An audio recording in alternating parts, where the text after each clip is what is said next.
The end of the world, an event prophesied about by many, many people, and it's ranged from, pissed off gods destroying the planet to nuclear wars. But it seems that everybody's favorite apocalypse is the zombie apocalypse. So where am I going with this, you may be asking yourself? Well, what would happen if I put fiction's most notoriously powerful zombie in a fight against fiction's best zombie slayer? I'm of course talking about today's fighters. Frank West, the photojournalist with a deadly and creative arsenal. And Leon S. Kennedy, the badass cop and zombie killing expert from Resident Evil. look, Frank West is back. Right back to Combo Breaker for his third fight. Don't worry, I'll start spacing out Frank West's fights a lot more. I don't want him to turn into, Sans or Spider-Man. Although, for all you people complaining, Nathan Drake has been on here 4 times. That's the most times the fighter's shown up so far, so quit complaining about Frank West. So, Frank West doesn't actually have any superpowers. Well, unless you count his endless creativity as a superpower, but I'll touch on that in a second. You see, Frank has learned to treat day-to-day objects like teddy bears, firecrackers, cardboard boxes, and even stuff like squirt guns as lethal weapons. Other than that, he'll obviously use your standard weapons like guns, broadswords, knives, baseball bats, chainsaws, battle axes, katanas, your standard stuff. While those weapons are great and all, they're not quite enough for Frank to survive. So Frank learned an important skill, improvisation. And with this amazing creativity, he made some pretty badass weapons. Like his laser sword that's made out of a flashlight and some jewelry, because logically that's how science works. He can also make a Tesla gun and he can mix that Tesla gun with his laser to make a laser gun. Yeah, don't even worry, his weaponry gets even more ridiculous, because Frank West is like a Disney Imagineer of death. Don't believe me? Well, allow me to talk more about Frank's badass weapons. Frank has a flamethrower made out of gasoline and a squirt gun. He can also light a cow skull on fire and it allows him to charge through hordes of zombies. He can also, take some knives and put them on some boxing gloves, allow him to make some makeshift Wolverine claws. But I don't think Frank's getting accepted to Professor X's school for youngsters anytime soon.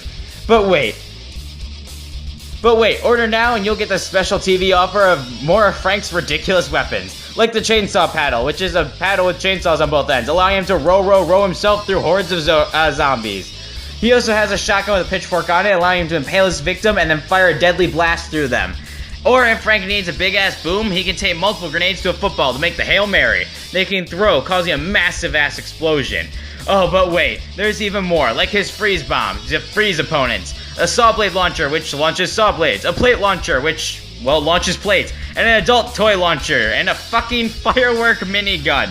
He also carries even more weapons, like an air horn with the force to shatter skulls, or a super electric guitar that can send out huge-ass sound waves to kill zombies. He can also create an electric sledgehammer that acts like Mjolnir, but with a longer handle, so you don't look like a dumbass. He can also mix a sledgehammer with a fire axe to make the most dangerous weapon ever, the Defiler. Yeah, that weapon has that name for a reason. He also has access to the Mega Man's Mega Buster, Zero's Z-Saber, and Proto Man's Proto Buster and Shield. And Frank's most unexpected tool is his camera. This flash at close range is actually equal to that of a military-grade flashbang, allowing him to stun foes. And while I know this isn't canon, it's demonstrated quite well when you look at it in the Marvel vs. Capcom series, where you can use it to stun an enemy to prolong combos. But he has even more up his sleeve, like his ability to eat and drink just about anything to regain health. Or he can, Speaking of drinking, Frank can actually create stat-boosting smoothies by mixing some drinks. And now we talk about Frank's best equipment, his exosuit and Capcom Heroes costumes. Frank West has an exosuit. Yeah, and it comes equipped with some ridiculous shit like miniguns, missiles, a high-powered vacuum, and more impressively a freeze ray that can launch out freezing ice tornadoes. But Frank's best tool comes from an arcade cabinet of all things. Man, when I do, crouch forward punch, I don't shoot fireballs, but Frank West sure can. Yeah, but anyway, Frank can actually use this machine to gain the costumes, weapons, and abilities of Capcom All-Stars, like Mega Man, where he gains the Mega Buster, or Ryu, where he can shoot Hadokens and do spinning kicks. With the Akuma outfit, he can use the legendary Raging Demon to destroy your soul, and he can use Dante's signature handguns and sword, as well as Morgan from Darkstalker's entire moveset. He also has some moves of his own, like a flip kick to decapitate foes, the power to disembowel a foe, or he can just slam someone's head against the floor so hard it shatters their skull. Also, Frank can throw people and suplex them and even judo flip opponents. Alright, on to feats. Well, Frank is like a fucking powerhouse. He can shatter skulls with his bare hands, decapitate people with kicks, and even disembowel a foe with his bare hands. And he can lift and throw heavy-ass objects like steel shelving very long distances, and he can smash benches and steel shelves with his bare hands. His power only increases when you factor in his guns and air horns that are able and his power only increases when you factor in things like his guns, or his air horn that can pop zombie heads like grapes, or his laser sword that can cut through zombies like butter, or a laser gun that destroys hordes of zombies in seconds, and just ridiculous amounts of shit. He also has his trusty Mega Buster for extra power, and his exosuit that can allow him to launch cars with a single punch. He's actually super quick too, as he can outrun most survivors and zombies, and even better is when he could catch a train, and even more impressively, he's dodged bullets, missiles, lightning shots, and even laser blasts. But Frank West is also durable as hell. He can actually fall long distances with no issues and just get right back up. He survived hits from survivors with weapons, zombies, and even survived a hit from the blast from a pack, a weapon that casually rips through hordes of zombies. Plus, he survived a TNT explosion, and not to mention, he survived most of his own attacks from most of his own weapons before as well. He's also been awake and fighting for 72 hours straight in the first game alone. That's endurance. Think about it this way, after 2 days of being awake straight, you'll start to hallucinate, and Frank was able to go 3 without any, dip in any sort of energy or mental state. But Frank is also a fucking genius. Using nothing but a flashlight and some jewelry, he made a laser sword. He's made all sorts of other crazy combination weapons, and he can make his own. He can make up his own using nothing but what he finds in the mall. He's covered wars, you know. I mean, honestly. He's also a wrestler and clearly has boxing and MMA skills. As when you put on the boxing and MMA gloves, he shows off incredibly impressive skills with them. But Frank is also human. Enough physical force can put him down for good, and his weapons do have limited ammo and durability. Plus, he's super cocky. Resident Evil, a game franchise that doesn't actually know what it wants to be. Isn't it just a zombie game? Well, I mean, to be fair, there's a shit ton of zombie games. It's not exactly a genre, saying as though there's so many ways to play zombie games.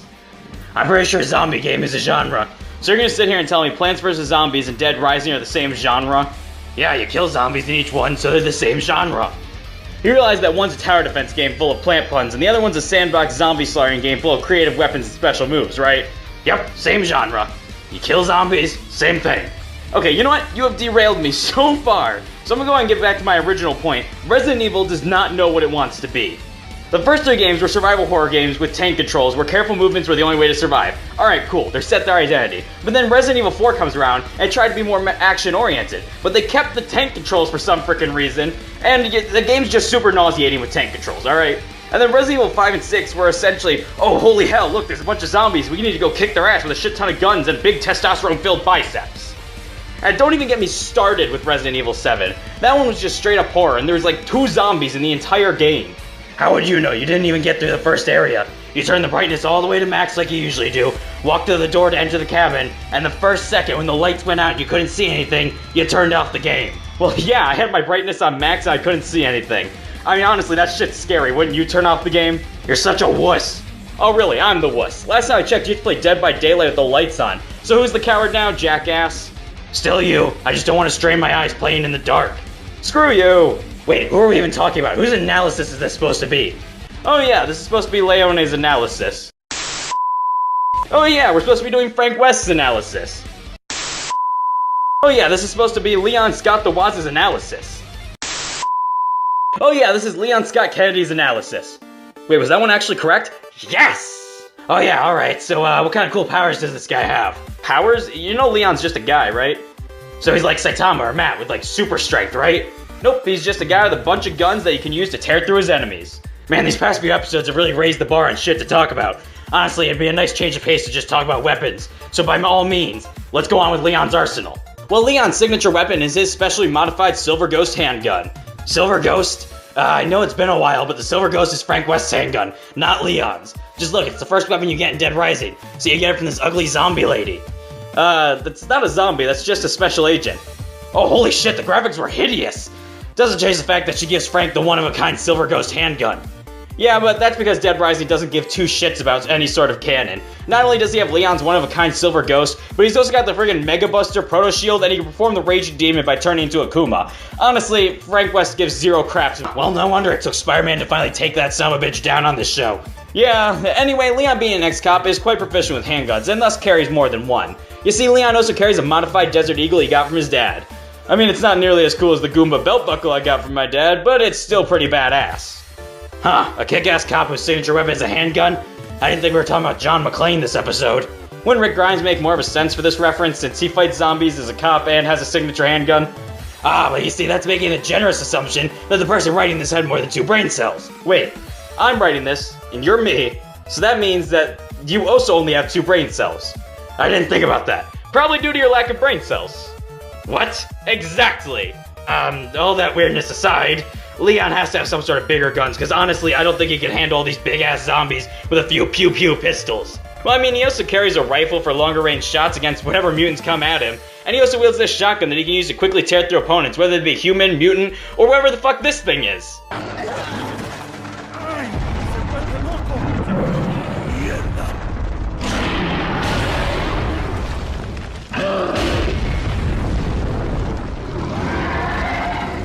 Oh god, is that Gary Busey? What? No, that's El Gigante. Anyway, Leon over here also wields several rapid-fire weapons, like SMGs and assault rifles. He can use these to quickly fill zombies with lead and tear through hordes of enemies. Come on, where's the cool stuff? This is just a whole bunch of standard guns. I want to see something like a rapid-fire sniper rifle that shoots high-caliber slug rounds that explode. Well, while Leon may not have an arsenal as stupidly creative as a certain other Capcom zombie killer, he does pack a much bigger set of weapons than just handguns and rifles. Like what? Well, how about a flamethrower that you can use to burn through zombies quicker than I burn through my ammo in Resident Evil? Yeah, because you're a chicken shit. I mean, can you really blame me? Have you ever played Resident Evil 4? You have to be able to quickly react to an opponent, turn and aim, and then hit them in the head before they can get to you. And there's usually like 9 or so of them at a time running at you full speed. So I don't see the problem with that. That's pretty standard stuff for a zombie game. Oh, did I mention that you have to use tank controls to quickly kill every zombie? They're all wielding pitchforks. Also, you can't move while aiming for some reason. I can't even tell you how many bullets I've wasted because I can't seem to aim quick enough. Oh yeah, tank controls. Why the fuck did they decide to keep tank controls in a game when switching to more action-style gameplay? Because Capcom loves to make things so needlessly difficult. Give me one example, okay? How about Mega Man, Street Fighter 1, 2, and 3, Resident Evil 1 through 4, and actually Dead Rising as well. Okay, touche, you win this round. Anyway, where was I? We were still talking about Leon's pew-pew weapons. Oh yeah. Let's see, here we go. Leon carries several grenades they can use to blow through hordes of zombies. But in case that throwing arm of his gets tired, he carries a big-ass grenade launcher with a revolver-style barrel of grenades.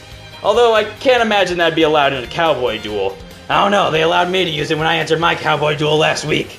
Yeah, I blew off some asshole named McCree's arm. He wasn't even part of the battle, he was just in the crowd watching. Wow, you're an asshole. Anyway, if Leon's in the mood for something far more over the top and ridiculous than his grenade launcher, he carries the stupidly named Rocket Launcher Special.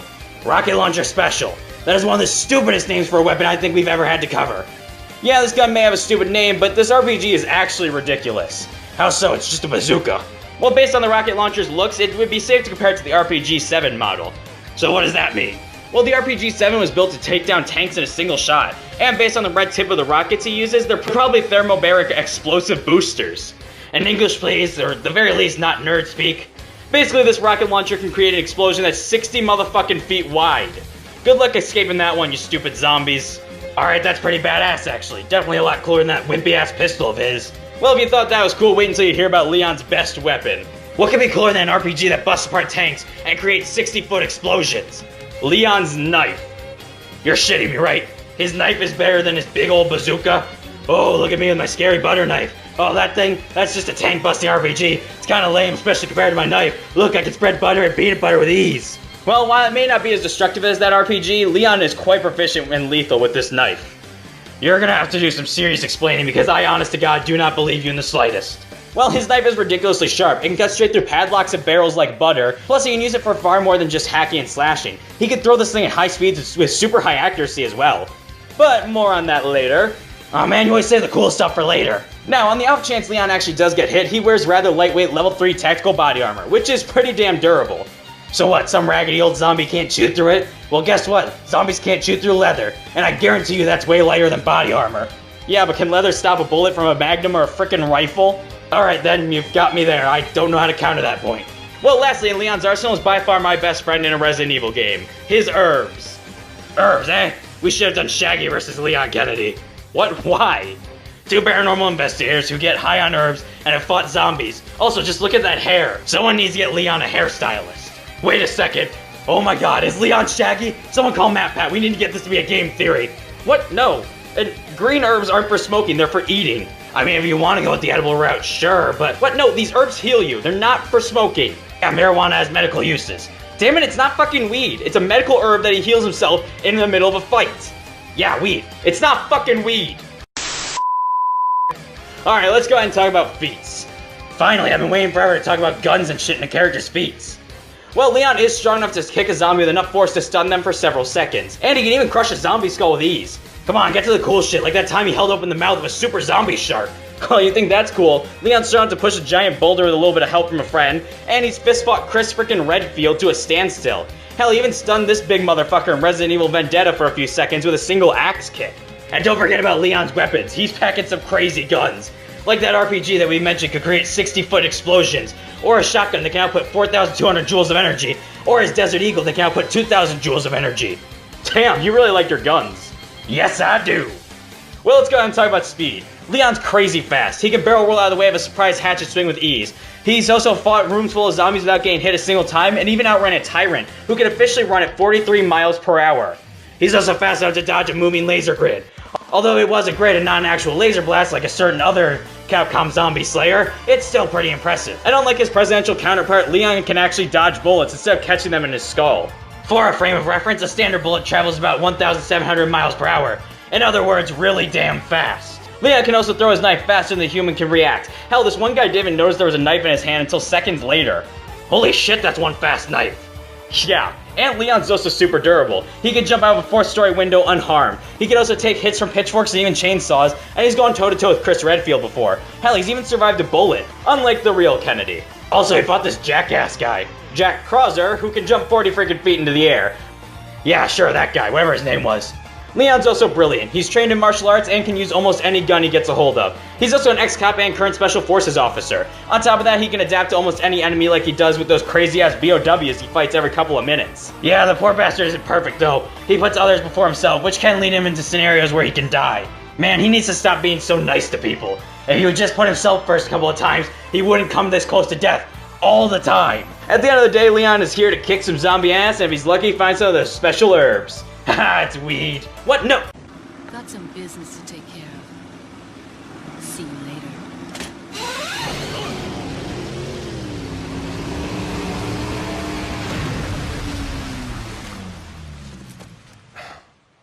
Alright, our combatants are set, but only one retro horror icon can come out on top in a fight to the death. Let's settle this! Mission complete. State officials are prioritizing outbreak containment, yet there are still reports of looters within the city. Who knows what these people think is worth braving certain doom to get? Sweet! Just what I was looking for. What are you doing? No one's supposed to be here. Never stopped me before, pal.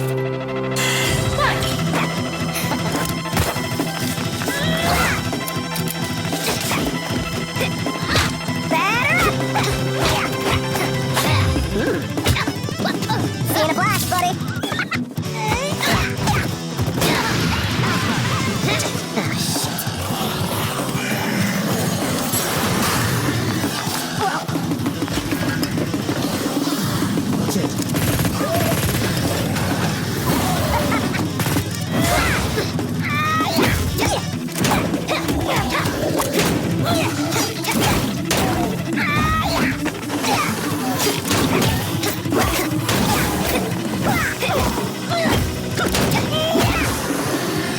Give it up, man. You can't keep up with me.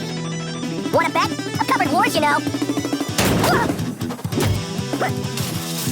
That's nice, buddy.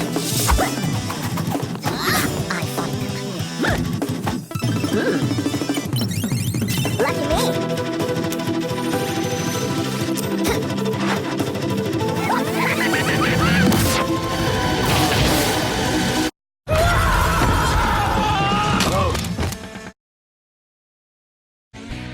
Our winner is Frank West. And oh boy, this one's gonna take a bit of explaining, isn't it?